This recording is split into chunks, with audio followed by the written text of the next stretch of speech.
बिस्मिल्लाहिर्रहमानिर्रहीम। अस्सलाम वालेकुम। मैं हूं नदीम रियाज और ये आपका यूट्यूब चैनल पाक पॉलिटिक्स ऑफिशियल। खबरों पे तबसरों तज्जियों के लिए देखते रहिए हमारा यूट्यूब चैनल पाक पॉलिटिक्स ऑफिशियल। हर नई वीडियो सबसे पहले देखने के लिए आप सब्सक्राइब कीजिए, बेल आइकन पे क्लिक कीजिए और ऑल पे प्रेस कीजिए ताकि हर आने वाला वीडियो का सबसे पहले नोटिफिकेशन आपको मिल सके। तो चलते हैं आज हम अपनी आज की वीडियो की तरफ। पाकिस्तान तहरीक-ए-इंसाफ के चेयरमैन और साबिक वज़ीर-ए-आज़म इमरान खान साहब ने तकरीबन पूरे 5 माह तक अपनी हकीकी आज़ादी और इस गैर मुल्की या इम्पोर्टेड हुकूमत के खात्मे की मुहिम चलाने के बाद ऐलान किया था कि गुजरांवाला में जो उनका जलसा होगा वो इस फेज़ का आखिरी जलसा होगा, जिसमें वो आगे के लाएमिल का ऐलान करेंगे। तो गुजरांवाला में जलसा हुआ और खान साहब ने वही अपने जो पुराने इल्ज़ामात सारे दोहराए, लेकिन लाएमिल का ऐलान नहीं हो सका। इन्होंने सिर्फ यही कहा कि काल दूंगा तो पूरी कौम को सड़कों पर बुलाएंगे ताकि इलेक्शन के लिए दबाव डाला जा सके। इलेक्शन कराने के लिए खान साहब की मुहिम तकरीबन 11 अप्रैल से ही जारी है। आपको याद होगा कि तहरीक-ए-एतमाद के जरिए इमरान खान साहब की हुकूमत तकरीबन 9-10 अप्रैल की रात को ख़त्म हुई थी और उसके बाद फिर नए वज़ीर-ए-आज़म ने हल्फ किया, शहबाज शरीफ साहब ने, और जब से इमरान खान साहब मुस्तकिल कोशिश में है कि किसी तरह इस हुकूमत को हटाया जाए या इलेक्शन का ऐलान करवाया जाए, लेकिन हुकूमत अभी तक उनकी इस कोशिश को कामयाब नहीं होने दे रही। और हुकूमत ने अभी भी ऐलान किया है, वज़ीर दिफा ख्वाजा आसिफ ने, कि बंदूक के जोर पर हम किसी तारीख का ऐलान नहीं करेंगे इलेक्शन की। तो लगता भी वैसा है, खान साहब अब कोई प्रेशर इस 5 माह में डाल नहीं सके और इलेक्शन मुमकिन भी नहीं लग रहा है, क्योंकि सैलाब की वजह से आपको पता ही है सूरत हाल मुल्क की इस तरह है भी नहीं कि वो इलेक्शन कराए जा सके, क्योंकि तमाम इंतजामिया सैलाब में लगी हुई है। खास तौर से कानून नाफिज करने वाले इदारे, वो भी सैलाब की सरगर्मियों में सबसे आगे वही पेश। तो खान साहब का जो इलेक्शन कराने का ये जो धरने थे, जो रैलियां थी, तो उसका इस तरह तो कोई रिजल्ट नहीं निकल सका। बाकी ये जो 5 माह के दौरान खान साहब ने जो कुछ किया उसमें क्या खोया और क्या पाया, अगर इसको हम इस तरह देखें कि खान साहब ने अपने 5 माह में अगर कुछ हासिल किया तो यही हासिल किया कि जब उनकी हुकूमत का आखिरी वक्त था और तो उस वक्त ये कहा जा रहा था कि अब पीटीआई का कोई टिकट भी लेने वाला नहीं है। फिर हुकूमत खत्म हुई और खान साहब ने जलसा जुलूस रैलियां शुरू की। उससे ये फर्क तो पड़ा कि पीटीआई को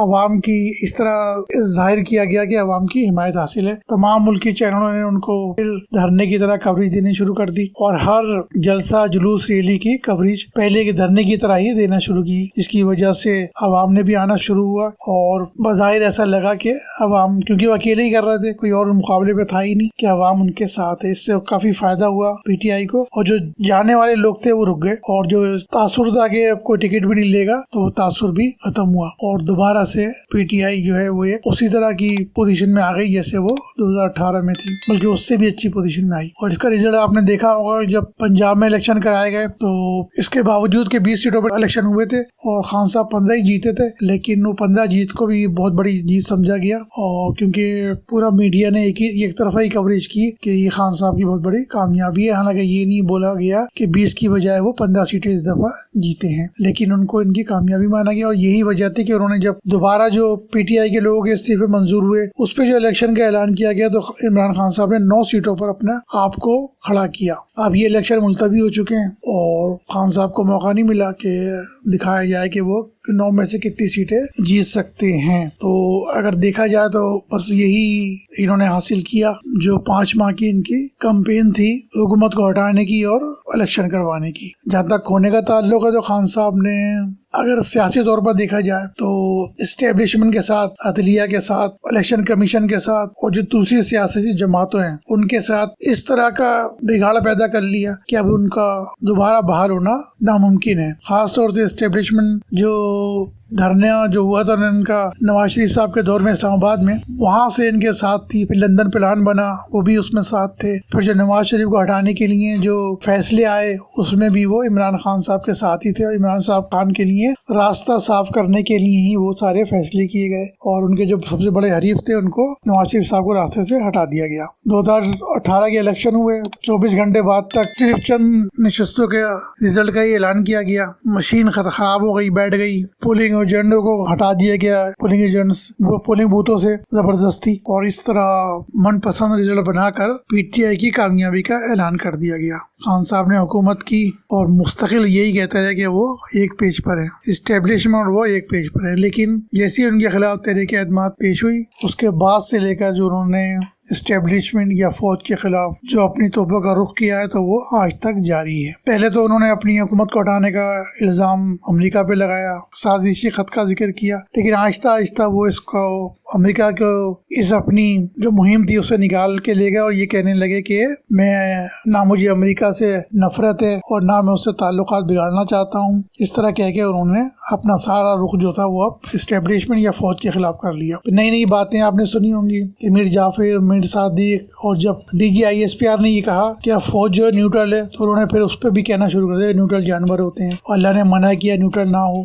और फिर आजकल आपने मिस्टर एक्स और मिस्टर वाई देखा होगा, वो मुस्तकिल उसका जिक्र करके उसी की तरफ इशारा करते हैं। फिर उन्होंने ये भी कहा कि मैं देखना चाहता हूँ कि भाई आप गैर जानिबदार हैं भी या नहीं है। तो ये गैर जानिबदार हैं ही जब ये आप अपनी आज़ादी के साथ उनके खिलाफ जो है वो प्रोपेगेंडा भी कर रहे हैं, बयानात भी दे रहे हैं, और आपके घर से ही उनको गद्दार कहलाने का भी मुहिम चली थी, जहाँ आपकी बेगम साहिबा ने अपने सोशल मीडिया के जो सरबराह था उसको हिदायत दी थी कि सबको गद्दार कहो। उसके बाद जो आपने कहलवाया शहबाज गुल से, वो भी छोटे रैंक के थे फौजी अफसरों, उनको बगावत पे उकसाने के लिए, वो भी आपका किया जा रहा था। फिर आपने एक नया सोचा छोड़ा कि मोहब्बे वतन जनरल आएगा, इनसे हिसाब पूछेगा क्योंकि ये वो चोर है। तो उसमें भी आपने जनरलों में भी तफरीह डाली कि कौन मोहब्बे वतन है कौन नहीं। इस तरह खान साहब जो है मुस्तकिल फौज के खिलाफ ही इल्जाम लगाते रहे, और इस तरह जो उनकी एस्टेब्लिशमेंट के साथ जो गुस्सा है तो रोज रोज बढ़ता ही जा रहा है, क्योंकि उनका ख्याल यही है कि उनकी हुकूमत जो हटाई गई है वो एस्टेब्लिशमेंट नहीं हटाई है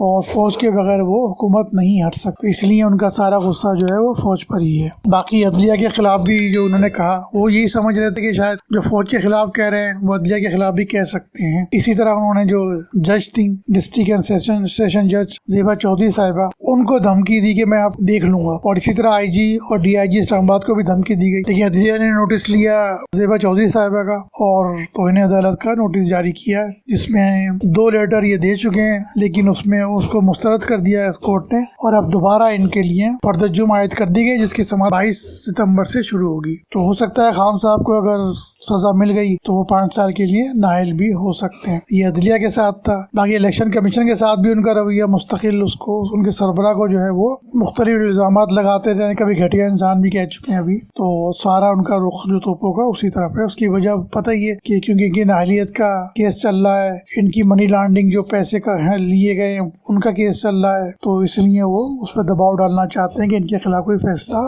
ना दे। तो खान साहब ने 5 माह में पाए तो बहुत कमी है, लेकिन खोया ही खोया है, और अब वो पार्टी को खुद अपने आप को इस मुकाम पे ले आए कि आगे उनको कोई रास्ता नजर नहीं आ रहा, एक बंद गली में लेके आ रहे हैं, और यही वजह है कि अभी वो खामोश हैं। मुल्क में आए हुए सैलाब से बिल्कुल लाताल्लुक हैं। एक दफा दौरा किया था, लेकिन वहाँ भी वो गाड़ी में बैठे रहे और आवाम में जाके नहीं घुले मिले, और मैराथन करते हैं वो बैठ के घर से, जिसमें वो पहले तो प्रोपेगेंडा कराया उनके जो सोशल मीडिया के लोग थे कि 5 अरब जमा हुए हैं, 5 अरब जमा हुए हैं, लेकिन जिस तरह हर मामले में झूठ बोलती है पार्टी और उनके सोशल मीडिया वाले, तो ये भी पोल खुली कि 5 अरब नहीं, खान साहब ने खुद अपने मुंह से कहा कि 1 अरब जमा हुए हैं। तो हर मामले की तरह यहाँ भी झूठ बोलने से बाज नहीं आए। फिर आपको पता होगा शौकत तरीन के जरिए इन्होंने कोशिश की कि पाकिस्तान को IMF से इमदाद ना मिले और उसको रुकवाया जाए। इसके लिए खत लिखवाया गया और उसमें यह तक कहा गया कि पाकिस्तान को अगर नुकसान पहुंचता है तो पहुंचने दें। अभी हाल ही में कल ही जो सेक्रेटरी जनरल आए हुए थे अक़वाम मुत्तहिदा के, तो इन्हीं की मीडिया टीम ने, सोशल मीडिया टीम ने